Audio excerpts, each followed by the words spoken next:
ಪ್ರೀತಿಯ ಮಿತ್ರರಿಗೆ ಮಧುಮಾಲಾ ಧ್ವನಿಸಿರಿ ಯೂಟ್ಯೂಬ್ ಚಾನಲ್ಗೆ ಆತ್ಮೀಯ ಸ್ವಾಗತ.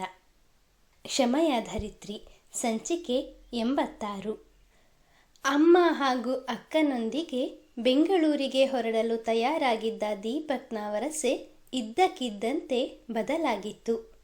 ಕ್ಷಮಾ ಹಾಗೂ ಶ್ಯಾಮಲಾ ಇಬ್ಬರು ತನ್ನನ್ನೇ ಆಶ್ಚರ್ಯದ ಕಣ್ಣುಗಳಿಂದ ನೋಡುತ್ತಿರುವುದನ್ನು ಗಮನಿಸಿದ ದೀಪಕ್, ನನಗೆ ತಿಳಿದಿದೆ ನಿಮ್ಮಿಬ್ಬರಿಗೂ ನನ್ನ ಮಾತುಗಳನ್ನು ನಂಬಲಿಕ್ಕೆ ಸಾಧ್ಯ ಆಗ್ತಾ ಇಲ್ಲ ಅಂತ. ಆದರೆ ನನ್ನ ಮಾತನ್ನು ನಂಬಿ. ನನ್ನ ತಪ್ಪಿನ ಅರಿವು ನನಗಾಗಿದೆ. ಈ ಮನೆಯನ್ನು ಉಳಿಸಿಕೊಳ್ಳಿಕ್ಕೆ ಹೆಣ್ಣು ಮಗಳಾಗಿ ಅಕ್ಕನೇ ಇಷ್ಟೊಂದು ಪರದಾಡ್ತಾ ಇರುವಾಗ ಗಂಡು ಮಗನಾದ ನಾನು ಇಷ್ಟು ಮಾಡದಿದ್ರೆ ಹೇಗೆ? ಅದು ಅಲ್ಲದೆ ಅಮ್ಮ ಹೇಳಿದ ಹಾಗೆ ನಾನು ಮಾಡಿದ ತಪ್ಪನ್ನು ನಾನೇ ಸರಿ ಮಾಡ್ತೇನೆ. ನೀವಿಬ್ಬರು ನನ್ನ ಬಗ್ಗೆ ಯೋಚಿಸಬೇಡಿ, ನಿಶ್ಚಿಂತೆಯಿಂದ ಹೋಗಿ ಬನ್ನಿ ಎಂದು ನಿರಾಯಾಸವಾಗಿ ನುಡಿದನು. ಅವನ ಮಾತುಗಳನ್ನು ಅವರಿಬ್ಬರಿಗೂ ನಂಬಲು ಕಷ್ಟವಾದರೂ ಹೇಗೋ ಮನೆಯ ಮಗ ಪೂರ್ತಿ ಕೈತಪ್ಪಿ ಹೋಗಿದ್ದಾನೆ ಎಂದು ತಿಳಿದುಕೊಂಡವರಿಗೆ ಸ್ವಲ್ಪ ಮಟ್ಟಿಗೆ ಸಮಾಧಾನ ತಂದುಕೊಟ್ಟಿತು. ಕ್ಷಮಾಳ ಮೆದುಳನ್ನು ಹೊಕ್ಕಿದ್ದ ಅನುಮಾನದ ಹುಳು ತನ್ನ ಕಾರ್ಯವನ್ನು ತಟಸ್ಥಗೊಳಿಸಿತ್ತು.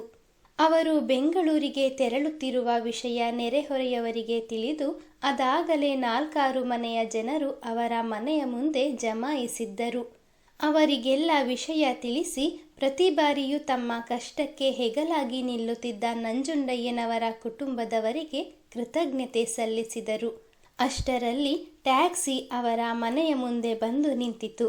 ಮನೆಯಲ್ಲಿದ್ದ ಪೀಠೋಪಕರಣಗಳು, ಪಾತ್ರೆ ಪಗಡಿಗಳು, ಇತರೆ ವಸ್ತುಗಳನ್ನೆಲ್ಲ ಅಕ್ಕಪಕ್ಕದ ಮನೆಯವರಿಗೆ ನೀಡಿದ್ದರಿಂದ ಅವರ ಬಳಿ ಅವರ ಬಟ್ಟೆಗಳಲ್ಲದೆ ತೆಗೆದುಕೊಂಡು ಹೋಗಲು ಬೇರೆ ಯಾವ ವಸ್ತುಗಳು ಇರಲಿಲ್ಲ. ಕೊನೆಯ ಬಾರಿ ಮನೆಯನ್ನು ಕಣ್ತುಂಬಿಕೊಂಡ ಕ್ಷಮಾ ಹಾಗೂ ಶ್ಯಾಮಲಾ ದೀಪಕ್ ಹಾಗೂ ನೆರೆಹೊರೆಯವರಿಗೆ ತಿಳಿಸಿ ಮನಸ್ಸಿಲ್ಲದ ಮನಸ್ಸಿನಿಂದ ಬೆಂಗಳೂರಿಗೆ ಪಯಣ ಬೆಳೆಸಿದರು.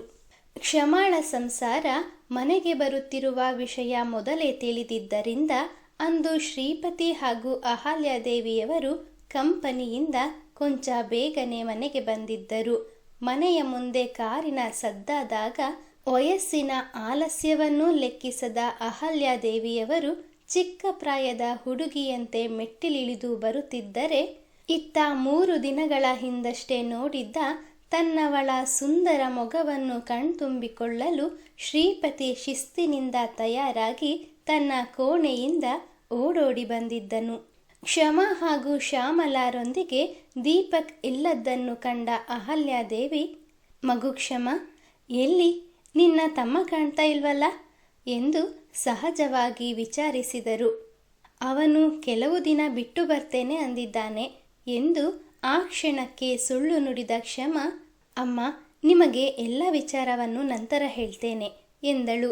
ಅವಳು ಯಾವುದರ ಬಗ್ಗೆ ಮಾತನಾಡುತ್ತಿರುವಳೆಂದು ತಿಳಿಯದ ಅಹಲ್ಯಾದೇವಿ, ನೀನು ಹೇಳ್ತಾ ಇರೋದು ಸರಿ ಇದೆ ಮಗು, ಮೊದಲು ಒಳಗೆ ಬನ್ನಿ, ಹೊಟ್ಟೆಗೇನಾದರೂ ಹಾಕ್ಕೊಂಡು ನಂತರ ಆರಾಮದಲ್ಲಿ ಮಾತನಾಡಿದರಾಯಿತು ಎನ್ನುತ್ತಾ ಶ್ಯಾಮಲಾರ ಬಳಿ ತೆರಳಿ ಅವರ ಭುಜದ ಮೇಲೆ ಕೈ ಇರಿಸಿ ಯೋಗಕ್ಷೇಮವನ್ನು ವಿಚಾರಿಸಿ ಆದರದಿಂದ ಬರಮಾಡಿಕೊಂಡರು.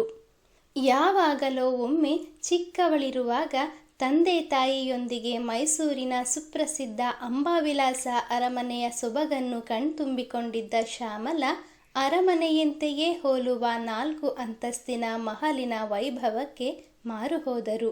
ಇಷ್ಟು ದೊಡ್ಡ ಅರಮನೆಯ ಒಡತಿ, 2 ಹೆಸರಾಂತ ಕಂಪನಿಯ ಯಜಮಾನಿ, ಯಾವುದೇ ಭೇದ ಭಾವವಿಲ್ಲದೆ ತಮ್ಮ ಹೆಗಲ ಮೇಲೆ ಕೈ ಹಾಕಿಕೊಂಡು ಬಂಧುಗಳಿಗಿಂತಲೂ ಹೆಚ್ಚು ಆತ್ಮೀಯತೆಯನ್ನು ತೋರುತ್ತಿರುವುದನ್ನು ಕಂಡು ಅವರ ಮನ ತುಂಬಿ ಬಂದಿತು.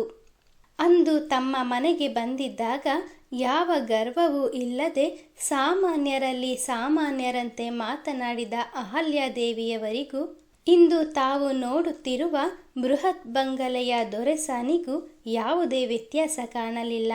ಶ್ರೀಪತಿ ಕೆಲಸದವರಿಗೆ ಹೇಳಿ ಅವರ ಲಗೇಜ್ಗಳನ್ನು ಗೆಸ್ಟ್ ಹೌಸಿನಲ್ಲಿ ಇರಿಸಲು ವ್ಯವಸ್ಥೆ ಮಾಡಿದನು. ಮಹಲಿನ ಒಳಗೆ ಕಾಲಿಡುತ್ತಿದ್ದಂತೆ ಅಂದು ಕ್ಷಮಾಳಿಗೆ ಆದ ಅನುಭವವೇ ಶ್ಯಾಮಲಾರು ಅನುಭವಿಸಿದ್ದರು. ಒಳಗೆ ಕಾಲಿಡುತ್ತಿದ್ದಂತೆ ಕಾಣಸಿಗುತ್ತಿದ್ದ ದೊಡ್ಡದಾದ ಹಜಾರ, ದೊಡ್ಡ ದೊಡ್ಡ ಸೋಫಾಗಳು, ನೆಲಕ್ಕೆ ಹಾಸಲಾಗಿದ್ದ ರತ್ನಗಂಬಳಿ, ಕಿಟಕಿಯ ಮೇಲೆ ರಾರಾಜಿಸುತ್ತಿದ್ದ ಬಣ್ಣ ಬಣ್ಣದ ಪರದೆಗಳು, ಭವ್ಯ ಬಂಗಲೆಯ ಸೊಬಗನ್ನು ಎಷ್ಟು ನೋಡಿದರೂ ಸಾಲದಾಗಿತ್ತು. ಬಂದವರಿಗೆ ಕುಡಿಯಲು ನೀರು ಕೊಟ್ಟು ಉಪಚರಿಸಿದ ಅಹಲ್ಯಾದೇವಿಯವರು ರಾತ್ರಿಯ ಊಟಕ್ಕೆ ಸಿಹಿ ಮಾಡಲು ಜಯಣ್ಣನಿಗೆ ತಿಳಿಸಿದರು. ಇದ್ದ 2 ದಿನಗಳಲ್ಲಿ ಮನೆಯ ಕೆಲಸದವರಿಂದಿಡಿದು ಅಡುಗೆ ಭಟ್ಟ ಜಯಣ್ಣನವರೆಗೂ ಆತ್ಮೀಯಳೆನಿಸಿಕೊಂಡಿದ್ದ ಕ್ಷಮಾಳ ಆಗಮನ ಪ್ರತಿಯೊಬ್ಬರ ಸಂತೋಷಕ್ಕೂ ಕಾರಣವಾಗಿತ್ತು. ಶ್ಯಾಮಲಾ, ನಿಮ್ಮ ಮಗಳು ಬಹಳ ಹಠಮಾರಿ ಅಂದುಕೊಂಡಿದ್ದೆ. ಅವಳು ಯಾವ ಕಾರಣಕ್ಕೂ ಬೆಂಗಳೂರು ಕಂಪನಿಗೆ ಬರೋದಿಲ್ವೇನೋ ಅಂತ ತಿಳಿದಿದ್ದವಳಿಗೆ 2 ದಿನಗಳ ಹಿಂದೆ ಕ್ಷಮಾ ಕರೆ ಮಾಡಿ ವಿಷಯ ತಿಳಿಸಿದಾಗ ನಿಜಕ್ಕೂ ಆಶ್ಚರ್ಯವಾಗಿತ್ತು ಎಂದು ಮಾತಿಗಿಳಿದ ಅಹಲ್ಯಾದೇವಿಯವರು, ಅವಳು ನಿಮ್ಮ ಕಾರಣಕ್ಕೆ ಇಲ್ಲಿಗೆ ಬರೋದಕ್ಕೆ ಒಪ್ತಾ ಇಲ್ಲ ಅನ್ನೋದು ನನಗೂ ತಿಳಿದಿತ್ತು. ಆದರೆ ಅದೇಗೆ ಅವಳನ್ನು ಒಪ್ಪಿಸಿದ್ರಿ? ನಿಮ್ಮನ್ನೂ ಸಹ ಜೊತೆಯಲ್ಲೇ ಕರ್ಕೊಂಡು ಬಂದಿದ್ದು ನನಗಂತೂ ಭಾಳ ಸಂತೋಷವಾಯಿತು ಎಂದು ಸಂತೋಷದಿಂದ ನುಡಿದರು. ನೀವು ತಿಳಿದುಕೊಂಡಿರೋಂತೆ ಅವತ್ತು ನನ್ನ ಕಾರಣದಿಂದಾಗಿಯೇ ನನ್ನ ಮಗಳು ನಿಮ್ಮ ಮಾತನ್ನು ನಿರಾಕರಿಸಬೇಕಾಯಿತು. ಆದರೆ ಅವಳನ್ನು ಇಲ್ಲಿಗೆ ಬರೋದಕ್ಕೆ ಒಪ್ಪಿಸಿದ್ದು ನಾನಲ್ಲ. ಅವಳನ್ನು ಇಲ್ಲಿಗೆ ಬರೋವಂತೆ ಮಾಡಿದ್ದು ವಿಧಿ. ವಿಧಿಯ ಕೈಗೊಂಬೆಯಾಗಿ ನಮ್ಮನ್ನು ಬೀದಿಗೆ ಬರುವಂತೆ ಮಾಡಿದ್ದು ನನ್ನ ಮಗ ಎಂದು ತಾವು ಬೆಂಗಳೂರಿಗೆ ಬರಲು ಹಿಂದಿದ್ದ ಕಾರಣವನ್ನು ಶ್ಯಾಮಲಾ ಅಹಲ್ಯಾದೇವಿಯವರಿಗೆ ತಿಳಿಸಿದರು. ವಿಷಯ ಕೇಳಿ ಅಹಲ್ಯಾದೇವಿ ನಿಂತಲ್ಲಿಯೇ ಸ್ತಬ್ಧರಾದರು. ಅಯ್ಯೋ ಭಗವಂತ, 2 ದಿನಗಳಲ್ಲಿ ಇಷ್ಟೆಲ್ಲ ನಡೀತಂದ್ರೆ ನನ್ನಿಂದ ನಂಬೋದಕ್ಕೆ ಸಾಧ್ಯನೇ ಆಗ್ತಾ ಇಲ್ಲ. ನಿಮ್ಮ ಮಗನಲ್ಲಿ ಈ ಬಗೆಯ ಕ್ರೌರ್ಯ ಅಡಗಿದೆ ಅಂದರೆ ನಿಜಕ್ಕೂ ಆಶ್ಚರ್ಯ. ನಾನು ಇದುವರೆಗೂ ಒಮ್ಮೆಯೂ ಅವನನ್ನು ನೋಡಿಲ್ಲ. ಇವತ್ತು ಹೇಗೂ ಬರ್ತಾನಲ್ಲ, ನೋಡ್ಬೋದು ಅಂದ್ಕೊಂಡಿದ್ದೆ. ಅವತ್ತು ನಮ್ಮ ಶ್ರೀಪತಿ ಕ್ಷಮಾಳನ್ನು ಬಿಡೋದಕ್ಕೆ ಬಂದಾಗಲೇ ವಿಷಯ ತಿಳಿದಿದ್ರೆ ನಾನೇ ಹಣದ ವ್ಯವಸ್ಥೆನ ಮಾಡಿ ನಿಮ್ಮ ಮನೆ ನಿಮ್ಮ ಪಾಲಿಗೆ ದಕ್ಕುವಂತೆ ಮಾಡ್ತಿದ್ದೆ. ಈಗಲೂ ಏನೂ ಕಾಲ ಮಿಂಚಿಲ್ಲ. ಅವರ ಫೋನ್ ನಂಬರ್ ಕೊಡಿ, ನಾನು ಮಾತಾಡ್ತೀನಿ. ಇಲ್ಲಿಂದನೇ ಅವರ ಅಕೌಂಟಿಗೆ ಹಣವನ್ನು ಟ್ರಾನ್ಸ್ಫರ್ ಮಾಡಿದ್ರಾಯ್ತು ಎಂದು ಮನೆ ಕೊಂಡುಕೊಂಡವರ ಮೊಬೈಲ್ ಸಂಖ್ಯೆಗಾಗಿ ಕ್ಷಮಾಳನ್ನೇ ದಿಟ್ಟಿಸಿದರು. ಅಮ್ಮ, ದಯವಿಟ್ಟು ತಪ್ಪು ತಿಳಿಬೇಡಿ. ನಿಮ್ಮಿಂದ ಸುಮ್ಮನೆ ಹಣ ಪಡೀಲಿಕ್ಕೆ ನನ್ನ ಮನಸ್ಸು ಒಪ್ತಾ ಇಲ್ಲ.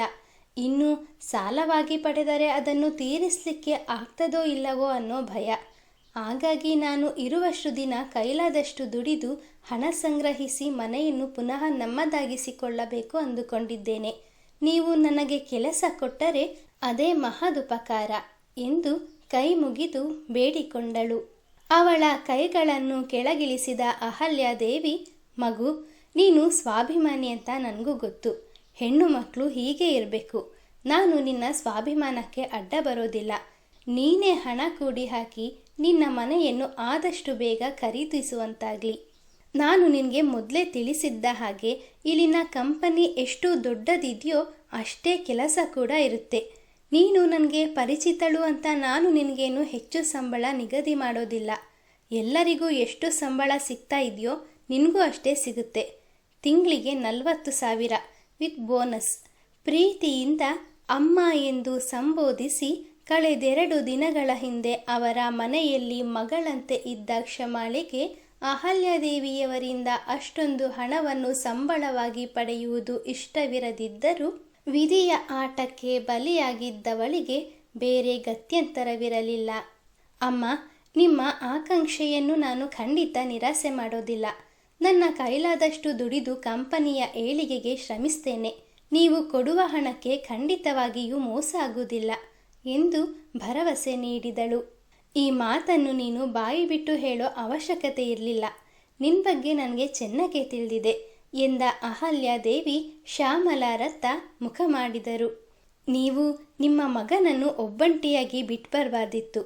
ಅವತ್ತೊಮ್ಮೆ ನಾನು ಕೂಡ ಹೀಗೆ ಮಾಡಿ ಇವತ್ತು ಮಗನ ಮುಖ ನೋಡೋ ಸೌಭಾಗ್ಯವನ್ನೇ ಕಳ್ಕೊಂಡಿದ್ದೀನಿ. ಮಕ್ಕಳನ್ನು ದೂರ ಮಾಡಿದರೆ ಅವರು ನಮ್ಮ ಮಾತನ್ನು ಕೇಳ್ತಾರೆ ಅಂದ್ಕೊಳ್ಳೋದು ನಮ್ಮ ಭ್ರಮೆ ಎಂದು ಹೇಳಬೇಕೆಂದುಕೊಂಡವರು ಈಗಾಗಲೇ ಅವರ ಮನಸ್ಸು ನೋವಿನಿಂದ ನರಳುತ್ತಿರುತ್ತದೆ. ಪುನಃ ತಾನು ಕೂಡ ಅವರ ಬೇಸರಕ್ಕೆ ಕಾರಣವಾಗಬಾರದು ಎಂದು ಮನಸ್ಸಿನಲ್ಲಿದ್ದ ಮಾತುಗಳನ್ನು ಗಂಟಲಿನಲ್ಲಿಯೇ ತಡೆಹಿಡಿದರು. ಕ್ಷಮಾಳ ಮನೆಯ ಪರಿಸ್ಥಿತಿ ಕೇಳಿ ಶ್ರೀಪತಿಗೂ ಖೇದವಾಯಿತು. ದೇವರೇ, ಕ್ಷಮರಿಗೆ ಇನ್ನು ಯಾವ ಕಷ್ಟಗಳನ್ನು ಕೊಡಬೇಡ ತಂದೆ ಎಂದು ಮನಸ್ಸಿನಲ್ಲಿಯೇ ಬೇಡಿಕೊಂಡನು. ಅಷ್ಟರಲ್ಲಿ ಬಿಸಿ ಬಿಸಿ ಅಡುಗೆ ತಯಾರಿಸಿ ಡೈನಿಂಗ್ ಟೇಬಲ್ನ ಮೇಲೆ ಜೋಡಿಸಿದ್ದ ಜಯಣ್ಣ ಎಲ್ಲರನ್ನೂ ಊಟಕ್ಕೆ ಕೂಗಿದರು. ಹಿಂದಿನ 2 ದಿನಗಳು ಸರಿಯಾಗಿ ಊಟ ತಿಂಡಿ ಯಾವುದನ್ನು ಮಾಡಿರದಿದ್ದ ಶ್ಯಾಮಲಾ ಹಾಗೂ ಕ್ಷಮ ಅಹಲ್ಯಾದೇವಿಯವರ ಒತ್ತಾಯಕ್ಕೆ ಮಣಿದು 2 ತುತ್ತು ಹೆಚ್ಚೇ ಸೇವಿಸಿದ್ದರು. ಜಯಣ್ಣನ ಕೈಯಿಂದ ತಯಾರಾದ ಅಡುಗೆ ಒಂದಕ್ಕಿಂತ ಒಂದು ರುಚಿಯಾಗಿತ್ತು. ಅದರಲ್ಲೂ ದ್ರಾಕ್ಷಿ ಗೋಡಂಬಿಯನ್ನು ತುಪ್ಪದಲ್ಲಿ ಹುರಿದು ತಯಾರಿಸಿದ್ದ ಗೋಧಿ ಹಿಟ್ಟಿನ ಬರ್ಫಿ ಶ್ರೀಪತಿಯ ಬಳಸುವಿಕೆಯಲ್ಲಿ ಒಂದೇ ಒಂದು ತುಂಡು ಇರದಂತೆ ಖಾಲಿಯಾಗಿತ್ತು. ಊಟವಾದ ಬಳಿಕ ಕ್ಷಮ ಎಷ್ಟೇ ಹೇಳಿದರೂ ಕೇಳದ ಶ್ರೀಪತಿ ತಾನೇ ಖುದ್ದು ಅಮ್ಮ ಮಗಳನ್ನು ಮಹಲಿನಿಂದ ಅರ್ಧ ಕಿಲೋಮೀಟರ್ಗಿಂತಲೂ ಕಡಿಮೆ ದೂರದಲ್ಲಿದ್ದ ಗೆಸ್ಟ್ ಹೌಸಿಗೆ ಕರೆದುಕೊಂಡು ಬಂದಿದ್ದನು. ವಾರಗಳ ಹಿಂದಷ್ಟೇ ಅದೇ ಗೆಸ್ಟ್ ಹೌಸಿನಲ್ಲಿ ತನ್ನ ಸಹೋದ್ಯೋಗಿಗಳೊಂದಿಗೆ ಒಂದು ರಾತ್ರಿ ಕಳೆದಿದ್ದ ಕ್ಷಮಾಳಿಗೆ ಎಲ್ಲೆಲ್ಲಿ ಯಾವ ಯಾವ ಕೋಣೆಗಳಿವೆ ಎಂಬುದು ಚೆನ್ನಾಗಿಯೇ ತಿಳಿದಿತ್ತು.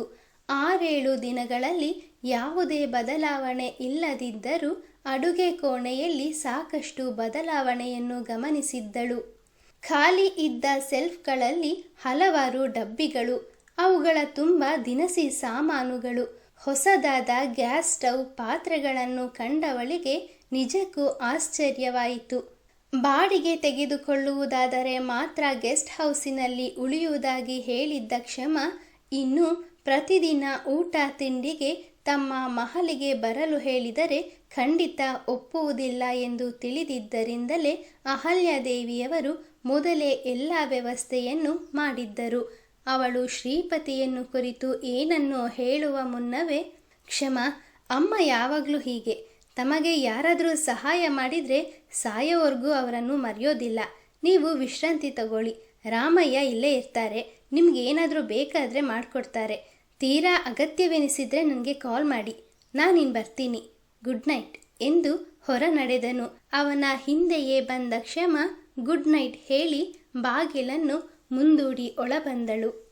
ನಿರೀಕ್ಷಿಸಿ ಮುಂದಿನ ಸಂಚಿಕೆಯಲ್ಲಿ. ಮಿತ್ರರೇ, ಕಥೆಯ ಬಗ್ಗೆ ನಿಮ್ಮ ಅನಿಸಿಕೆ ಅಭಿಪ್ರಾಯಗಳನ್ನು ದಯವಿಟ್ಟು ಕಮೆಂಟ್ನ ಮೂಲಕ ತಿಳಿಸಿ. ಹಾಗೆ ಲೈಕ್, ಶೇರ್, ಸಬ್ಸ್ಕ್ರೈಬ್ ಮಾಡುವುದರ ಮೂಲಕ ನಮ್ಮನ್ನು ಪ್ರೋತ್ಸಾಹಿಸಿ. ಮುಂದಿನ ಸಂಚಿಕೆಯಲ್ಲಿ ಮತ್ತೆ ಸಿಗೋಣ. ಧನ್ಯವಾದಗಳು.